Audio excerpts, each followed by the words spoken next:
আমি সীমা বলছি, আমার কথা শেষ হওয়া পর্যন্ত যদি কল কাটোস তাহলে তোর বাসায় আমি এক্ষুনি পুলিশ নিয়ে আসবো। আচ্ছা আচ্ছা আচ্ছা, তারপর? এই আচ্ছা, তুই ভেবেছিস কি তোকে আমি রিচ করতে পারবো না?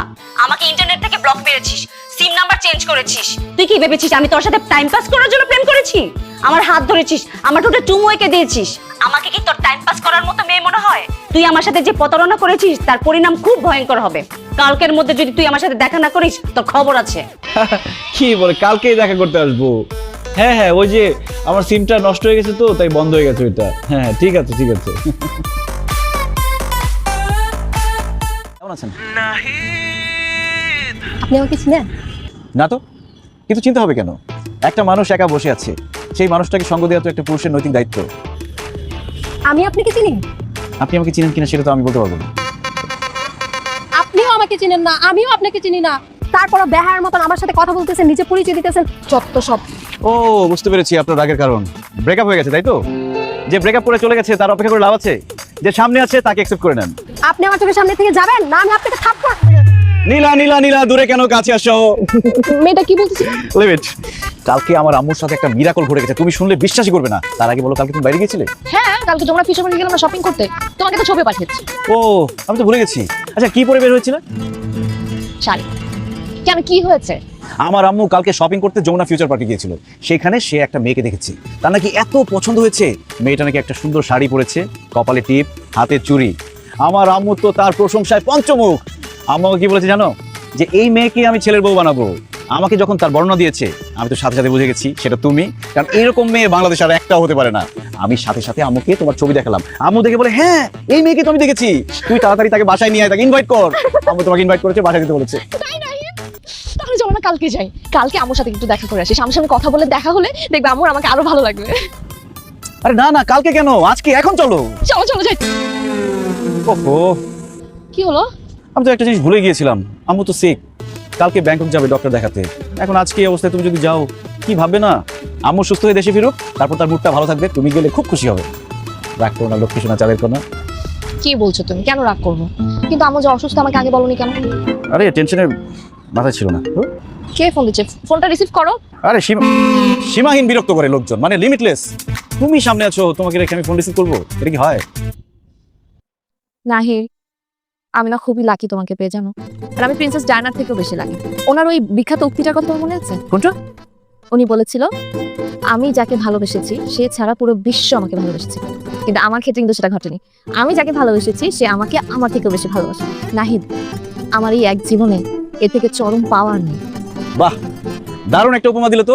কিন্তু তোমাকে একটা কথা বলে রাখি, তুমি যদি কখনো আমার জীবন থেকে হারিয়ে যাও, দিলওয়ালে দুলহানিয়া লে জায়েঙ্গের মতো শাহরুখ খান যেভাবে খুঁজেছিল আমি তোমাকে সেভাবে খুঁজবো। শাহরুখ খান যেভাবে কাজলকে খুঁজে বের করেছিল আমি তোমাকে কাজল খুঁজবো। তুমি যেখানে যাও না কেন আমি তোমাকে খুঁজে নিয়ে আসবো। তোমাকে যদি কেউ ছিনিয়ে নিয়ে যায় আমি তার সিংহাসন দখল করে তোমাকে নিয়ে আসবো, এনে আমার হৃদয় সিংহাসনে শুধু তোমাকে বসাবো। আমার হৃদয় শুধু থাকবে নীলা নীলা নীলা। তাই তাই তাই না?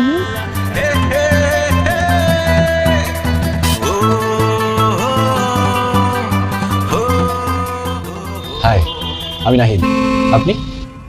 আমি রবি, উপরে ফ্ল্যাটের নতুন ভাড়াটিয়ে। অ্যাকচুয়ালি আমার বাসায় গ্যাস নেই, তো আমি ভাবলাম আপনাদের বাসায় গ্যাস আছে কিনা একটু খোঁজ নিই। আরে সেসব পরে জানা যাবে, আপনি ভেতরে আসুন, ভেতরে গিয়ে দেখেন কিচেন রুমে গ্যাস আছে কিনা। না না, ওইসবের দরকার নেই, আমি জাস্ট খোঁজ নিতে এসেছিলাম। সমস্যা নেই, আপনি এখানে রান্না করতে পারেন। আপনি আসেন, ভিতরে আসেন। কি ভয় পাচ্ছেন? আমি একটু শুধু জানতে এসেছি যে গ্যাস আছে কিনা, যদি না থাকে তাহলে আমি বাইরে থেকে খাবার অর্ডার দিই। আমি ভালো আছি, তুমি কেমন আছো? আমি ভালো আছি। জানো আজকে না তোমাকে খুব মিস করছিলাম, ভেবেছিলাম ভার্সিটি এসে তোমাকে নক দিব। তুমি এত সুন্দর হয়ে গেছো কিভাবে, রহস্য কি বলো তো? থ্যাংক ইউ, কিন্তু আমি আসলে ভালো নেই নাহিদ। হৃদয়টা চৈত্রের খরার মতো শুকিয়ে গেছে। তৃষ্ণার্ত তার ভালোবাসা পাবার জন্য, যার জন্য এই সৌন্দর্য, তারই তো কোনো খবর নেই। আচ্ছা, আমি না তোমাকে একটা কাজ দিয়েছিলাম, সেটা কি হলো? আর তোমার সিম কয়টা বলো তো? আমি তোমাকে কল দিয়ে পাই না কেন, ফোন অফ বলে? আরে আমার সিম ঘষা লেগে লেগে শুধু নষ্ট হয়ে যায়। তোমাকে ফিডব্যাক দিতে চেয়েছিলাম কিন্তু ভুলে গেছি। ফিডব্যাক? কি ফিডব্যাক তাড়াতাড়ি বলো, আমার কিন্তু একদম ধৈর্য ফুরিয়ে গেছে। আরে আমার বন্ধু সজল, ওর কি ক্যারেক্টার ভালো, একসাথে কতগুলো মেয়ের সাথে সে প্রেম করে জানো? একটা মেয়েকে তো অবশ্য। আচ্ছা থাক, সেসব কথা তোমাকে না বলি, বললে আর মন খারাপ করবো। তারপর তুমি আমাকে এত অনুনয় বিনয় করেছো, এই জন্য ওর কাছে গিয়েছিলাম আমি। কিন্তু ও কিরকম রিয়াক্ট করেছে তুমি জানো? জানলে কি আর তোমার কাছে আমি জিজ্ঞেস করতাম? বলো কি বলছে। না না, সেই কথা তোমাকে আমি বলতে পারবো না। তোমাকে বলার আগেই আমার হৃদয়ে রক্তক্ষরণ হচ্ছে। তোমার অনেক কষ্ট হবে শিখা, আমি বলতে চাই না, আমাকে দিয়ে কথা বলতে বলো না। তারপরও আমি শুনতে চাই নাহিদ, প্লিজ বলো, তুমি যদি আমাকে সত্যিকারের ভালোবেসে থাকো তুমি আমাকে বলবা। তোমার কথা বলার পরে আমাকে বলে তোর কি মাথায় সমস্যা? শিখা কোনো মেয়ে হলো? আমার পৃথিবী জুড়ে এখন শুধু নবমী। নবমী আমার কলিজা। শিখাকে বলে দিস শিখার চেয়ে নবমী কোটি গুণে ভালো, রূপসী, মেধাবী। ও এই কথা বলতে পারলো? সেজন্যই এই কথা তোমাকে বলতে গিয়েও আমি বারবার থেমে যাই। আমি অবাক হয়ে যাই শিখা, তোমার মতো এত রূপসী, সুন্দরী, স্মার্ট মেয়ে সজলের মতো একটা ছেলের পেছনে ঘুরে। আচ্ছা সজল নাই তো কি হয়েছে? আমি তো আছি, আমি তোমার সবসময় পাশে আছি। আমি কি এতটাই অযোগ্য, এতটাই অবহেলিত? আমাকে চোখে দেখো না তুমি? নাহিদ, আসলে সত্যি বলতে তুমি না আমার মুডটা একদম ঠিক করে দিয়েছো। তুমি কি সত্যি আমাকে পছন্দ করো? তবে কি আমি তোমাকে মিথ্যা বলেছি? আমি আমাদের ক্যাম্পাসের উঁচু ভবনের ওখানে দাঁড়িয়ে আমি চিৎকার করে বলতে চাই শিখা শুধু আমার, আমি শিখাকে ভালোবাসি। কিন্তু প্রবলেম হচ্ছে আমি উঁচুতে গেলে আমার মাথা ঘুরে যদি পড়ে যায় তাহলে তো মরে যাবো, আর আমি মরে গেলে তো তুমি কষ্ট পাবা। এই জন্যই বলতে চাচ্ছি না। তোমাকে আর বলতে হবে না নাহিদ, আমি বিশ্বাস করেছি। আজকে থেকে আমি শুধুই তোমার। তুমি আমার বন্ধুকে দেখিয়ে দাও সে কি হারালো, তুমি কতটা যোগ্য তাকে বুঝিয়ে দাও। অনুতাপের সাগরে সে ডুবে মরুক। আসো আমার বুকে আসো।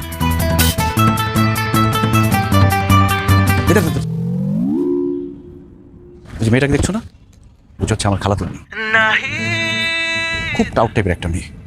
আমাকে কারোর সাথে কথা বলতে দেখলে আমার আম্মুর কাছে গিয়ে বানিয়ে বানিয়ে বলে দেয়। দাঁড়া আমি একটু ওর সাথে কথা বলে আসছি। থাকো। ঠিক আছে, তাড়াতাড়ি। হ্যাঁ।